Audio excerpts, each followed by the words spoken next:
Cirebon terletak di Provinsi Jawa Barat yang terkenal sebagai salah satu daerah di jalur pantai utara Jawa yang menghubungkan Jakarta hingga Semarang dan Surabaya. Cirebon juga terkenal sebagai pusat wisata kuliner yang memiliki beragam jenis olahan yang bisa menjadi buah tangan saat melalui jalur Pantura. Salah satunya adalah gapit. Gapit merupakan salah satu oleh-oleh yang wajib dibeli saat berkunjung ke kota udang ini. Sebelum belajar membuat gapit khas Cirebon, aku membantu Pak Roman di lapak penjualan kelapa di Pasalaran Pasar Pleret. Di sini, setiap hari diparut ratusan butir kelapa yang digunakan untuk memenuhi kebutuhan kelapa dan santan untuk rumah tangga maupun warung makan. Termasuk untuk memenuhi kebutuhan kelapa parut pada proses pembuatan gapit yang akan aku olah nantinya. Kelapa-kelapa dibersihkan bagian kulit ari yang berwarna hitam untuk menghasilkan parutan kelapa yang bersih. Setelah itu, kelapa dicuci dan siap untuk diparut.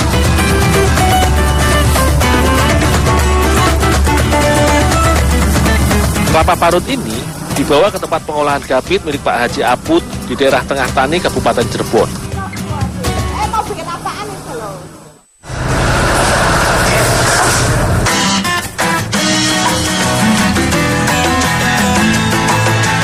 Gapit terbuat dari campuran berbagai jenis bahan, mulai dari santan kelapa, tepung tapioka, racikan bumbu penyedap, hingga daun kucai. Untuk dicampur ke dalam adonan gapit, daun kucai segar ini diiris menjadi potongan-potongan kecil agar mudah dicampur dalam adonan. Keharuman dan rasa daun kucai yang khas dapat menambah keunikan rasa gapit yang dihasilkan nantinya.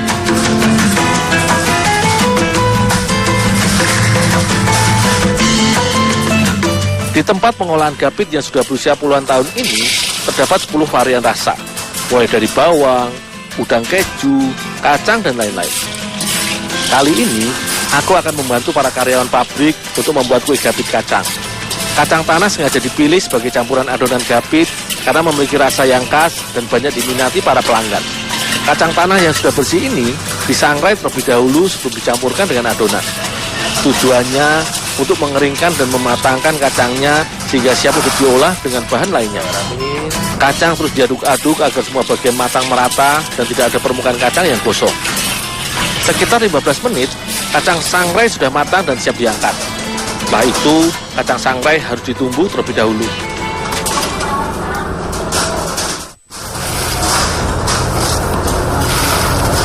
Kacang dimasukkan ke dalam kantong plastik dan diratakan. Kemudian, barulah ditumbuk kasar dengan menggunakan palu.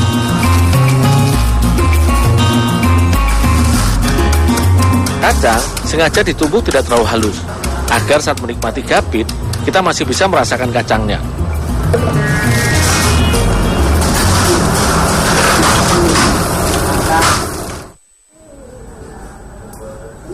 Dalam setiap pembuatan adonan makanan, tentu saja ada beberapa bumbu rahasia yang menjadi kunci lezatnya olahan yang dibuat. Khusus untuk gapit ini, bumbu penyedap dibuat dari campuran telur, mentega, garam, dan bumbu penyedap lainnya. Kemudian, semua bahan dikocok dan dicampur hingga rata. Hasil pencampuran bahan inilah yang akan menjadi bumbu dan akan diadon dengan bahan tambahan lain sesuai dengan rasa gapit yang akan dibuat. Kelapa parut yang aku bawa dari tempat Pak Roman diperas untuk diambil santannya.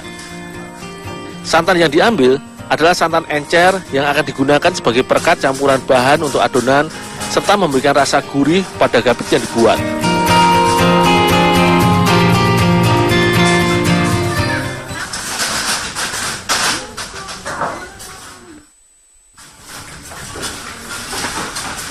Adonan bumbu serta santan yang tadi sudah kubuat dibagikan ke para pekerja yang akan mencetak kue gapit. Nantinya, setiap bahan ini akan diadon oleh masing-masing para pekerja sesuai dengan rasa gapit yang akan dibuatnya. Ibu Billy adalah salah satu dari sekitar 10 pencetak gapit di sini. Sudah lebih dari 20 tahun beliau bekerja di pabrik gapit ini. Kacang yang tadi sudah aku sangrai dan tumbuk dicampur dengan bumbu dan tepung tapioka.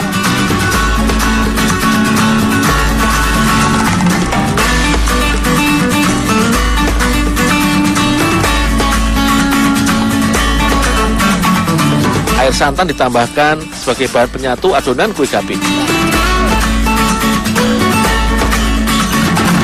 Kemudian bahan ini diletakkan dalam baskom untuk diuleni hingga kalis dan siap dicetak.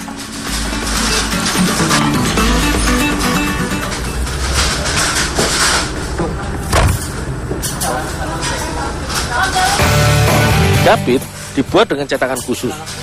Cetakan gapit terdiri dari 2 lempeng besi yang berbentuk persegi. Adonan kemudian diletakkan kecil-kecil di salah satu bagian cetakan.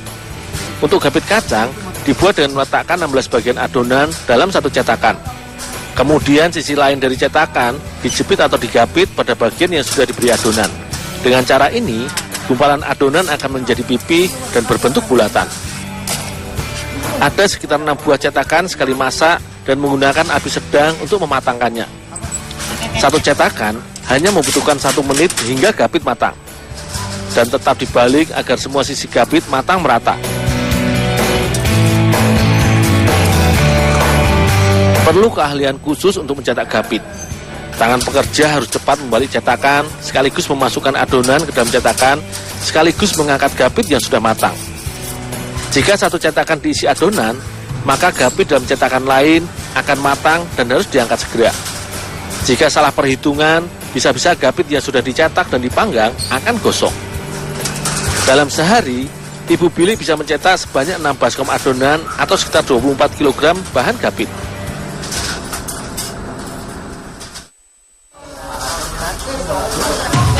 Selain rasa kacang, gapit Haji Aput ini memiliki 10 varian rasa, mulai dari keju, bawang hingga balado. Gapit dikemas dalam kantong plastik ukuran 1 kg dan dijual mulai harga Rp24.000. Tidak hanya dipasarkan di sekitar Cirebon, kue gapit juga akan dikirim ke berbagai daerah di Jawa Barat dan Jawa Tengah. Rasa gapit yang renyah dan gurih membuat cemilan ini pas dinikmati di berbagai kesempatan, sekaligus menjadi oleh-oleh saat berkunjung ke Cirebon dan Jawa Barat.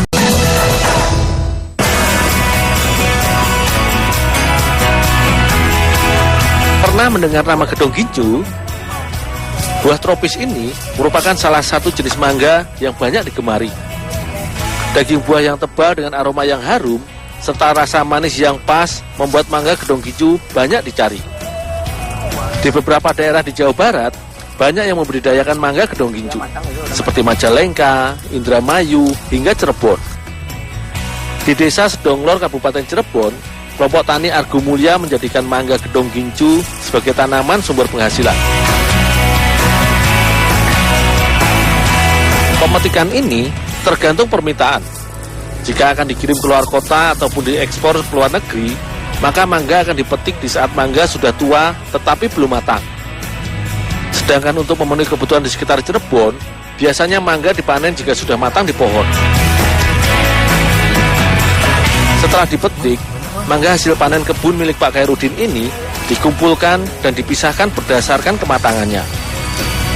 Buah mangga hasil panen yang belum matang atau masih mengkel ini akan diolah menjadi kemasakan yang lezat dan segar. Ayo, Pak.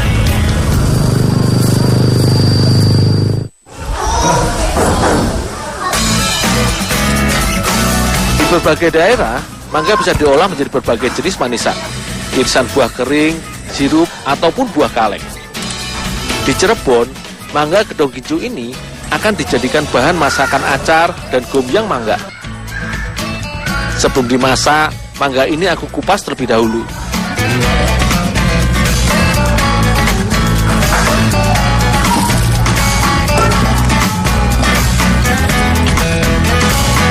Sisa getah dari kulitnya dibersihkan dengan mencuci buah mangga kupas ini.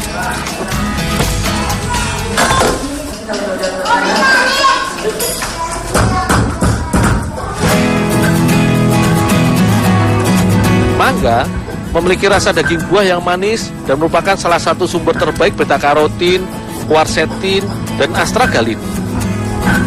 Ketiga senyawa ini merupakan antioksidan yang baik untuk menetralisir radikal bebas. Selain itu, mangga gedong gincu juga kaya akan vitamin A, B, C, E, dan mineral.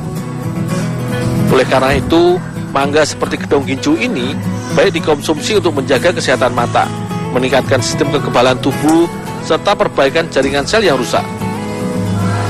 Selanjutnya, mangga yang sudah dikupas dan bersih ini dipotong kecil-kecil. Besarnya irisan mangga tergantung selera dan jenis masakan yang akan dibuat.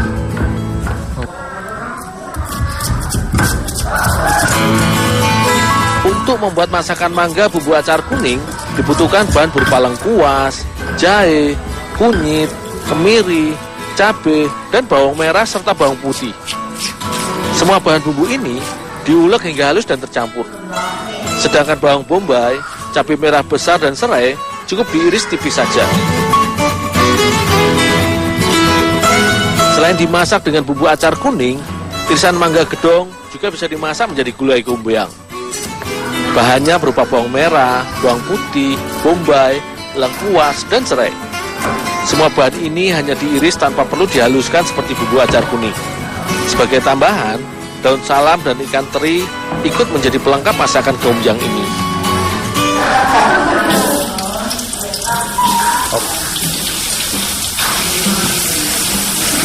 Bumbu acar kuning yang sudah dihaluskan kemudian ditumis dengan sedikit minyak dan dimasak hingga matang. Jika bumbu sudah matang dan mendidih, barulah irisan mangga gedong dicampurkan ke dalam kuali masak dan dimasak hingga bumbunya menyerap ke dalam irisan mangga. Jika bumbu tumis sudah berubah warna dan mengeluarkan aroma yang harum, selanjutnya santan bisa ditambahkan.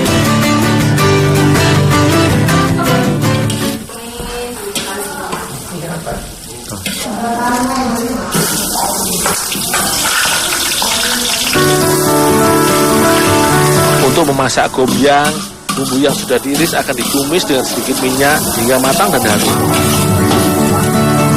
Ikan teri menjadi bahan tambahan yang menyedapkan rasa masakan gombeyang mangga ini. Jika semua bumbu sudah masak, maka irisan mangga dimasukkan ke dalam tumisan bumbu.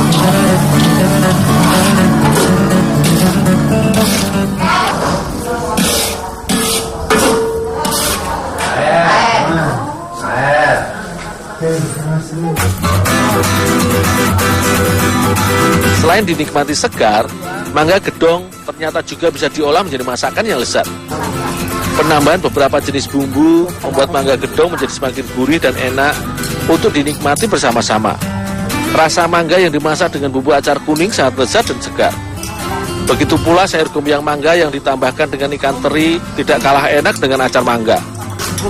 Pengolahan ini dapat menjadi pilihan lain untuk menikmati manis asamnya mangga gedong hijau.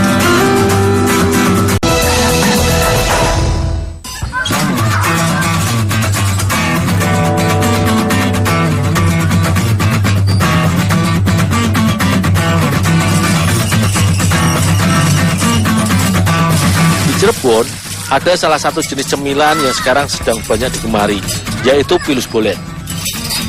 Pilus bolet merupakan sebutan untuk olahan ubi yang dibentuk bulatan dan diberi beragam isian. Rasa ubi alias bolet yang manis serta teksturnya yang lembut menjadi alasan salah satu olahan pantura ini banyak dicari pelanggan. Salah satu tempat pembuatan pilus bolet di kawasan Klangenan adalah Bolet Umar Bakri. Bolet atau ubi merupakan salah satu bahan pangan yang banyak digunakan sebagai bahan olahan khas Jawa Barat. Meskipun namanya pilus bolet, tetapi hasilnya ini bukan seperti pilus kebanyakan yang merupakan olahan garing sejenis kerupuk, melainkan ubi yang dihaluskan dan dicampur beragam bahan lain dan dibentuk bulat dan diberi isian. Untuk membuat pilus bolet, biasa digunakan ubi mana lagi yang berkulit luar warna ungu, tetapi daging ubinya berwarna putih kekuningan. Tetapi ubi atau bolet jenis lain juga bisa dijadikan bahan pilus. Semua bolet dicuci bersih terlebih dahulu dengan menggosok-gosok semua bagian permukaannya. Bolet yang sudah bersih selanjutnya dipisahkan berdasarkan warna ubinya agar mudah diolah. Bolet yang berukuran kecil adalah ubi ungu, sementara yang berukuran besar adalah ubi mana lagi. Pemisahan ini bertujuan agar pilus yang dihasilkan memiliki keseragaman warna.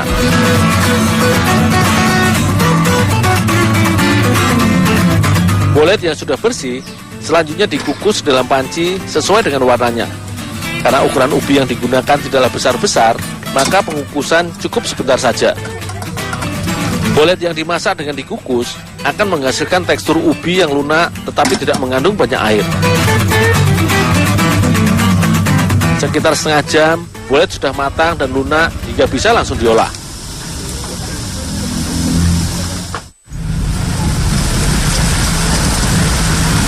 Bolet yang masih panas ini nantinya akan ditumbuk halus agar mudah dibentuk. Tetapi sebelumnya, kulit bolet harus dibuang terlebih dahulu.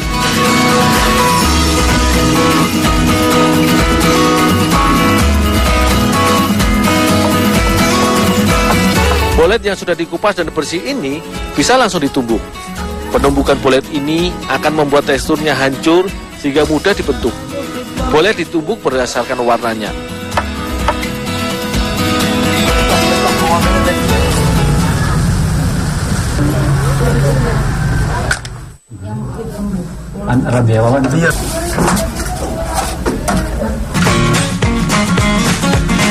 Bolet tumbuk ini kemudian diratakan dan sudah bisa dicampurkan dengan bahan lain untuk dibuat menjadi pilus.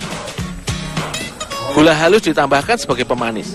Kemudian diaduk rata dengan bolet tumbuk. Sebagai bahan pemadat adonan, tepung tapioka ditambahkan. Begitu pula dengan susu bubuk full cream. Penambahan susu dan gula ini akan membuat pilus bolet menjadi lebih manis dan lengket. Semua bahan kemudian diuleni sampai kalis dan semua bahan tercampur merata.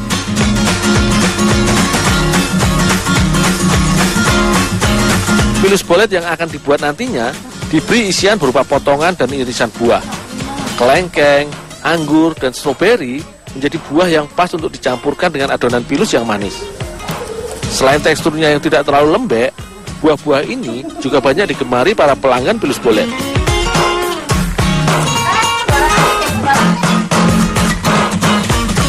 Pilus dibuat dengan membulat-bulatkan adonan bolet berbumbu menjadi bulatan kecil. Setelah itu, bulatan kecil ini dilubangi dan diberi isian irisan buah dan ditutup kembali dan dibulatkan lagi.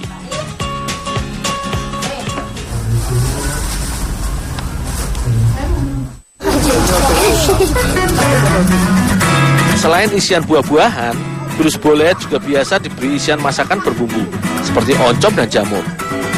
Bahan ini akan dimasak dengan bumbu halus yang pedas yang berasal dari campuran tumbukan cabai dengan bawang merah dan bawang putih, serta gula dan garam. Semua rempah ini ditumbuk dan dihaluskan. Setelah itu, barulah oncom ditambahkan dan diaduk dengan bumbu halus. Oncom ditumbuk dan dihaluskan bersamaan bumbu dan siap untuk dimasak.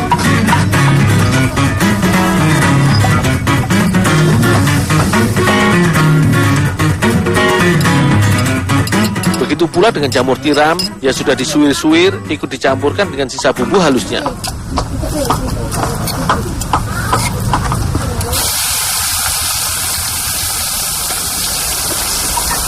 Untuk dijadikan isian pilus bolet, maka isian berbumbu ini harus dimasak terlebih dahulu.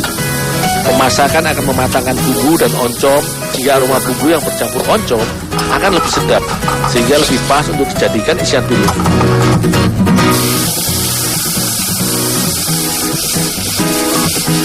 Begitu pula dengan suiran jamur, harus dimasak hingga kering untuk mengurangi kadar airnya, sehingga tidak mudah basi jika dicampur ke dalam adonan pilus.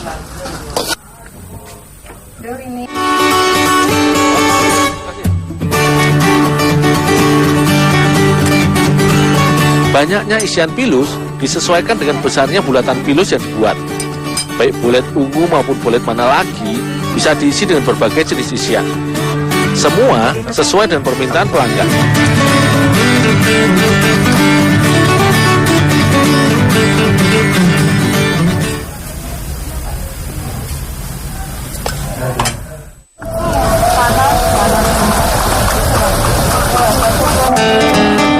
Bulatan pilus bolet yang sudah diisi beragam varian rasa ini selanjutnya digoreng. Bolet mana lagi yang berwarna putih pucat ini jika digoreng akan menghasilkan warna coklat keemasan yang bagus. Sedangkan bolet ungu saat dimasak menjadi pilus berubah warna menjadi coklat gelap.